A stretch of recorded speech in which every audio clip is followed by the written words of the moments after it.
America के presidential elections में Donald Trump की जीत के साथ अब यह बोला जा रहा है कि शेख सना दोबारा से बांग्लादेश में पावर में आ सकती हैं, क्योंकि प्रोफेसर मोहम्मद यूस और उनकी इनम गवर्नमेंट को जो बाइडेन और कमला हैरिस का सपोर्ट हासिल था, जो कि ये प्रेसिडेंशियल इलेक्शंस हार गए हैं। चुनाव में वोटिंग से पहले तो डोनाल्ड ट्रंप ने बांग्लादेश सरकार को खूब टारगेट किया था और कहा था कि प्रोफेसर मोहम्मद यूस और जो बाइडेन एडमिनिस्ट्रेशन की ना के नीचे बांग्लादेश की हिंदू कम्युनिटी के साथ जो अत्याचार हो रहा है वो उसके पूरे खिलाफ है। रेसिडेंट पद की शपथ लेने के बाद डोनाल्ड ट्रंप की अब क्या पॉलिसी रहती है वो देखने के लिए तो खैर हमें उसके लिए काफी इंतजार करना पड़ेगा, लेकिन डोनाल्ड ट्रंप की जीत के साथ ही बांग्लादेश की इन गवर्नमेंट टेंशन में जरूर आ गई है और उसने भारत के सामने अब एक बहुत ही बड़ी मांग रखी है। दरअसल शेख हसीना जब से भारत आई है उसके बाद से उन्होंने एक दो स्टेटमेंट्स भी जारी की थी। डोनाल्ड ट्रंप की जीत के बाद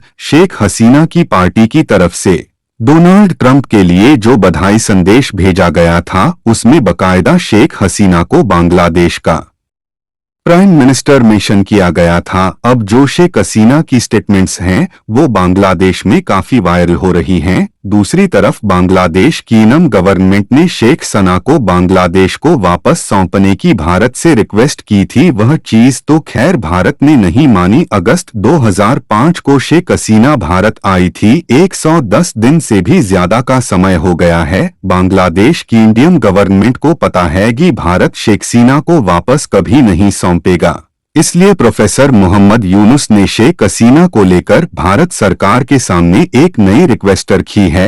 दरअसल बांग्लादेश की एंटम गवर्नमेंट ने डिप्लोमेटिक चैनल्स के जरिए मोदी सरकार को एक रिक्वेस्ट भेजी है। बांग्लादेश के विदेश मंत्रालय के स्पोक्सपर्सन और पब्लिक डिप्लोमेसी बंग के डायरेक्टर जनरल तौफीक हसन ने जानकारी दी है कि उन्होंने भारत सरकार को एक रिक्वेस्ट भेजी है जिसमें बांग्लादेश की सरकार ने भारत से कहा है कि भारत आने के बाद शेख हसीना की तरफ से बांग्लादेश को लेकर काफी सारी पॉलिटिकल स्टेटमेंट्स आ रही हैं। शेख हसीना भारत में बैठकर जो बयान जारी कर रही हैं वह सभी पॉलिटिकल स्टेटमेंट्स हैं, यानी कि राजनीतिक बयान है। इससे शेख हसीना के राजनीतिक बयान को बांग्लादेश की इंटरम गवर्नमेंट पॉजिटिव तरीके से नहीं ले रही है, यानी कि उसको नेगेटिव सेंस में देखा जा रहा है। इसलिए भारत सरकार से रिक्वेस्ट है कि वो शेख हसीना को पॉलिटिकल स्टेटमेंट्स या पॉलिटिकल स्पीच देने से रोकें। इससे भारत और बांग्लादेश के हिस्टोरिकल यानी कि दोनों देशों के ऐतिहासिक रिश्ते भी खराब हो जाएंगे। यानी शेख सना अगर इसी तरह के राजनीतिक बयान देती रही तो उससे दोनों देशों के रिलेशंस खराब होंगे। इसके आगे तौफीक हसन कहते हैं कि दोनों देशों के बीच म्यूचुअल रिस्पेक्ट बनी रहे, आपसी सम्मान बना रहे।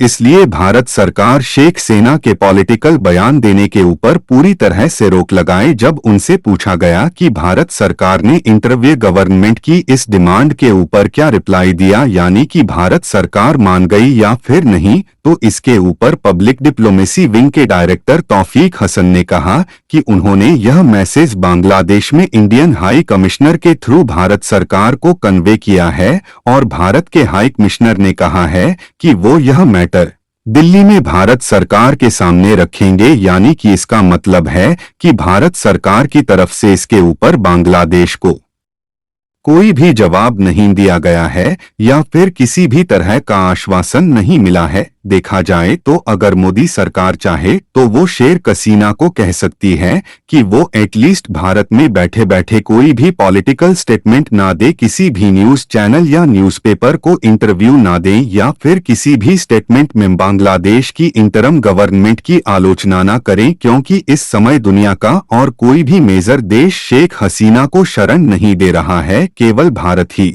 है जो इस समय उनका सहारा बना हुआ है। इसलिए अगर भारत सरकार बोलती भी है तो वो रुक भी जाएंगी। लेकिन मैं यहाँ पर आपकी राय जानना चाहता हूँ, आपको क्या लगता है कि क्या मोदी सरकार को शेख हसीना की पॉलिटिकल स्टेटमेंट्स और बांग्लादेश के रेफरेंस में जो भी बयान देती हैं उनके ऊपर रोक लगानी चाहिए, हाँ या फिर ना? नीचे कमेंट करके अपनी राय जरूर बता।